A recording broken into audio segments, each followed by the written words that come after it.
Today I'm sharing my unfiltered extended journey on how to build trust in a relationship, pulling from my own heartaches and triumphs, plus real stories from folks just like you across the internet. This isn't theory, it's raw, relatable truth. But first, let me hook you with the moment everything fell apart and the glimmer of hope that pulled me back. Imagine this. It's a stormy Friday night, and I'm pacing my dimly lit living room, phone in hand, heart pounding like a drum in a horror movie. My partner of 5 years, Alex, had just confessed to an emotional affair. Texts, late-night calls, secrets that sliced through our bond like a knife. We'd built a life together, shared dreams, inside jokes, plans for the future. But in that instant, trust evaporated. I felt exposed, foolish, utterly alone. "How could you?" I whispered, tears blurring the screen as I scrolled through the messages. The problem? Betrayal doesn't just break promises, it erodes the foundation of every partnership, leaving you questioning if vulnerability was ever safe. Relationships crumble when trust vanishes, turning love into suspicion and intimacy into isolation. The secret? Vulnerability meets reliability, two simple pillars promising unbreakable bonds if you commit. That's the hook, the promise that pulled me from despair. But I won't spill the full how-to right now. Stick with me, and I'll build it line by line through my story, revealing just enough to keep you hooked on the transformation. We'll explore how these pillars apply to romance, family, friends, even work, drawing from real-life experiences that mirror yours. By the end, you'll have the roadmap to rebuild stronger than before. Let's rewind to where it all started, because trust issues don't appear overnight. They root deep. Growing up in a quiet suburban home, I thought trust was automatic, like breathing. My parents were the perfect couple on the surface. Dad, the reliable provider who never missed a school event, and Mom, the emotional rock who listened to my every worry. But beneath it, cracks showed early. Dad's reliability was his love language. He'd fix my bike at dawn or pack lunches with notes saying, "You've got this." It built a sense of security. I knew he'd show up. But vulnerability? That was scarcer. Mom shared her fears during late-night talks, teaching me that opening up created closeness. Yet their fights over Dad's long hours highlighted the problem. When reliability faltered, a missed anniversary, vulnerability shut down, breeding resentment. As a kid, I absorbed it all. I'd confide in friends about school bullies, only to have them gossip, teaching me early that vulnerability could backfire. One real-life echo? A Reddit user shared how their childhood saw parents model tough love, leading to adult trust fears, much like mine. These roots planted doubt. Could I rely on others without getting hurt? Fast forward to my teens, and the problem intensified in early relationships. My first crush, Jamie, seemed ideal. Sweet notes, shared laughs. I opened up about my insecurities, a small vulnerability step, feeling trusted in return. But when Jamie flaked on plans repeatedly, reliability crumbled. "I'll call" became "sorry, busy." Trust eroded. I pulled back, vowing never to be that exposed again.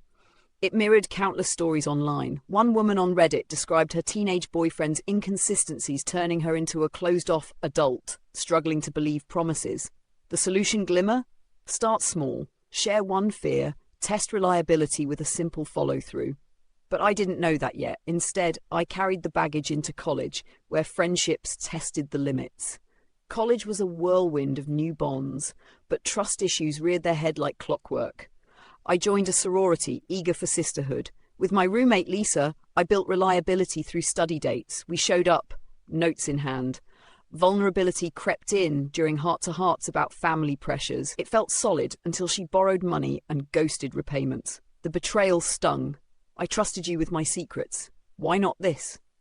Our friendship fractured, leaving me wary. Echoing real experiences, a Reddit thread detailed a similar dorm betrayal, where inconsistent actions shattered vulnerability, leading to years of isolation. The problem was clear. Without balanced pillars, partnerships teeter. Teaser solution line: layer reliability by over-delivering on small promises, paving the way for deeper openness. But heartbreak loomed larger in romance.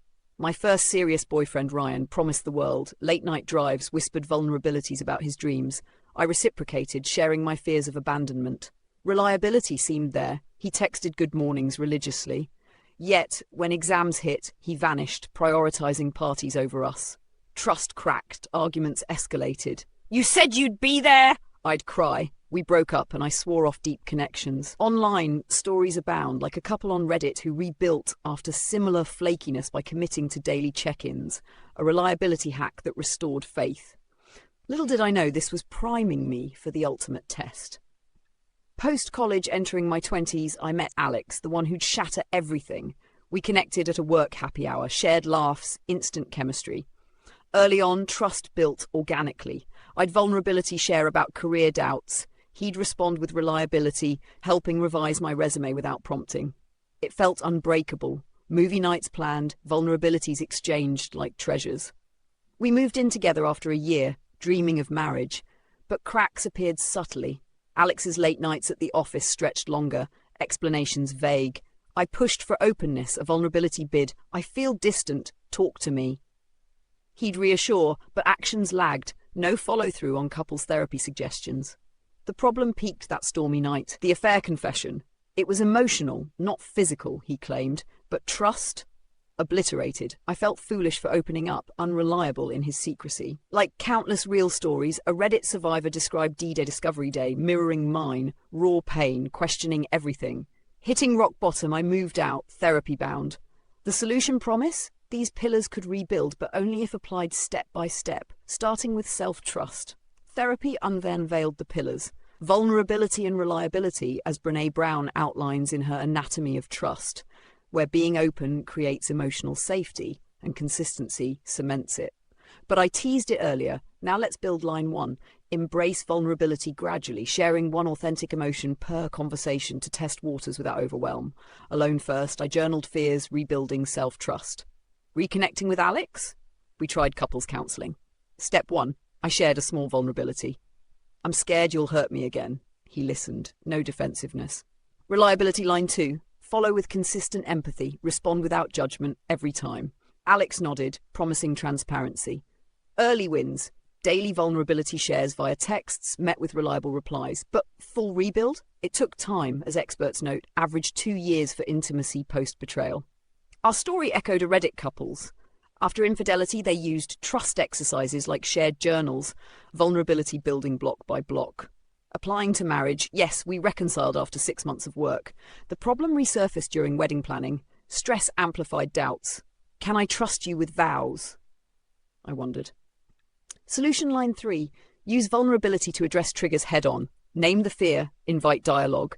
In sessions I admitted, "Your secrecy haunts me." Alex's reliability? He shared phone access voluntarily, a consistent gesture. Line 4. Build reliability through rituals, weekly trust talks where we affirm actions. It worked, our ceremony felt solid. Post-honeymoon, real life hit, job loss for him. Vulnerability line 5. I opened about financial fears. He responded reliably by budgeting together. Like a happily married Reddit pair 10 plus years post-betrayal, they stayed by focusing on what made you stay, mutual pillars. Trust deepened, intimacy returned. But pillars extend beyond romance to family. My parents' dynamic? A trust minefield. Dad's reliability shone in support, but vulnerability lacked, emotions bottled. Mom shared openly, but his inconsistencies, missed emotional check-ins, bred resentment. The problem? Generational gaps erode bonds. Solution line 6. Introduce vulnerability in family settings. Start with low-stakes shares, like, "I felt hurt when." Over dinner, I modelled it. "Dad, I trust your actions, but sharing feelings would mean the world." His reliable follow-up, a heartfelt call next week. Echoing online tales, a Reddit user rebuilt parental trust post-infidelity by gradual openness, fostering security. With siblings, reliability line 7. Consistent check-ins via group chats, building vulnerability over time. Holidays transformed, no more silent tensions. Friends tested it too. Post-betrayal, I isolated, fearing vulnerability. Lisa, my old roommate, our money issue lingered. Problem?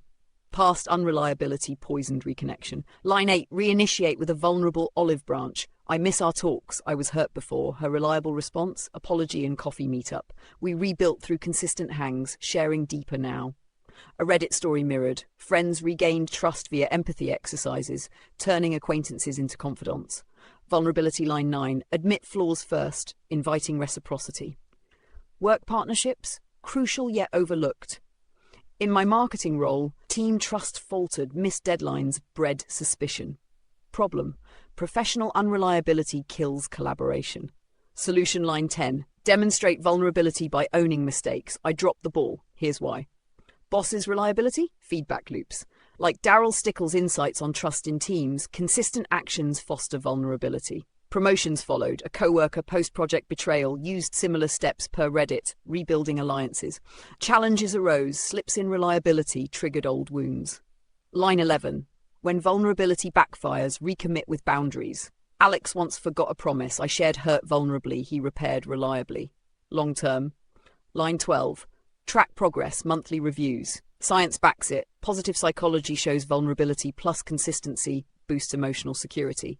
Mark Manson adds, true vulnerability is choosing not to hide, paired with reliable follow-through. Why does it work? Real stories prove Reddit couples rebuilt via these pillars even after perfect relationships cracked. One took years but emerged stronger. Black Love emphasizes mutual dance for safety. You've got the full build. Start small. Commit deep. Comment on your trust struggle. Subscribe for more. Trust awaits.